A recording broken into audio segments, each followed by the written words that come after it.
Setelah pertemuan itu, Mika menangis di ruang latihan. Dia sangat mencintai Doha dan juga merindukannya. Tapi sayang, dia tidak bisa dekat dengannya karena jam waktu. Mika lalu ditunjuk sebagai pemeran utama menggantikan Jun'a.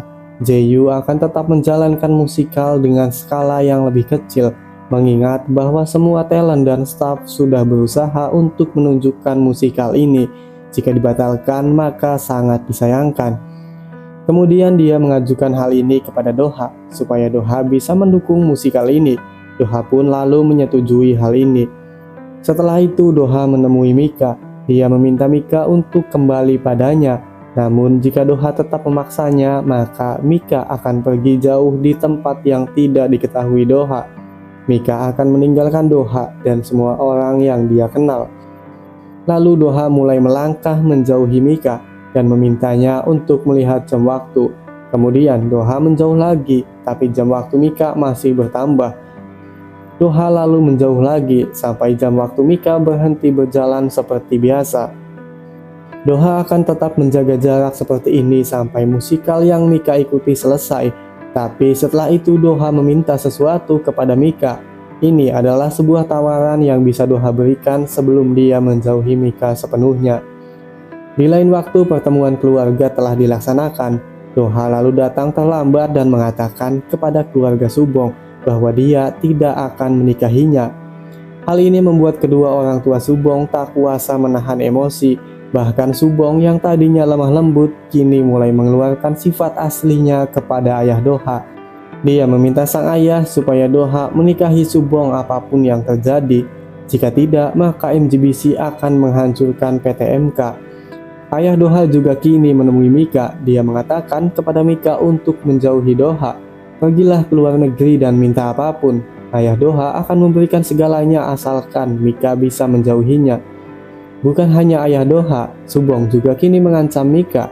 Jika Mika masih ada di dekat Doha, maka dia akan membubarkan musikal. Dia akan membujuk pemain dan staf untuk meninggalkan musikal ini. Bahkan Subong juga meminta Mika untuk pergi ke luar negeri. Namun kali ini Mika tidak diam saja. Dia bilang bahwa tidak akan menjauhi Doha. Mika mengatakan ini dengan hati yang gelisah dan juga takut. Subong tidak pantas mendapatkan cinta Doha. Kemudian Doha menarik Subong. Dia meminta maaf atas kesalahan yang dia buat. Tapi untuk saat ini Doha tidak ingin kehilangan Mika. Dia ataupun Mika tidak bisa hidup satu sama lain. Hal ini membuat Subong menjadi terluka. Dia kemudian menuju ke atap untuk mengakhiri hidupnya. Mika melihat jam waktu yang terus berjalan milik Subong akan habis. Untung saja Doha menyelamatkannya. Melihat kejadian ini, Mika menjadi merasa bersalah. Setelah itu Doha mengajak Mika untuk makan malam. Tentu saja Doha masih menjaga jarak supaya jam waktu Mika tidak mengambil milik Doha. Walaupun begitu, sepertinya Mika cukup bahagia dengan hal ini. Solusi untuk menjaga jarak membuat Mika bisa tetap dengan Doha di situasi apapun tanpa harus mengkhawatirkan jam waktu. Di lain waktu, Subong mendatangi Doha dan mengembalikan cincin lamaran milik Doha. Subong mulai merelakan Doha untuk orang lain. Setelah kejadian kemarin, Subong menyadari bahwa dia memiliki segalanya dan mungkin dia akan mendapat orang yang mencintainya. Sementara itu, musikal kini telah dimulai. Mika sangat senang bisa mewujudkan impiannya. Penampilan mereka sangat baik dan membuat kagum penonton. Setelah penampilan itu selesai, Subong mendatangi Mika untuk memberikan selamat. Dia juga mendoakan supaya Mika menjadi aktris yang hebat. Subong maupun Mika lalu minta maaf atas kesalahan masing-masing. Setelah itu, Doha membawa Mika dengan menutup jam waktu miliknya menggunakan sapu tangan. Ini adalah permintaan Doha dalam perjanjian itu. Lalu mereka melakukan hal yang membuat senang satu sama lain. Hingga akhirnya Mika mencoba mengintip jam waktu miliknya. Jam yang tadinya sisa 20 hari, kini genap menjadi 1 bulan. Ketika Mika sedang belanja, dia tiba-tiba saja melarikan diri. Mika mengasingkan diri dari Doha dan pergi ke pedesaan tempat Ibu Oh tinggal. Di sisi lain, Sung Hee menceritakan semuanya tentang Mika, bahwa dia bisa melihat jam waktu dan hidupnya tidak akan lama lagi. Sang ibu menangis mendengar penjelasan itu. Pantas saja Mika sangat marah ketika tabungan miliknya dibelanjakan oleh ibunya. Kemudian sang ibu menemui Mika dan meminta maaf. Dia meminta maaf karena ketidaktahuannya tentang masalah ini. Entah tahu dari mana, kemudian ibu Mika mendatangi Doha. Dia meminta kepadanya untuk menyelamatkan Mika.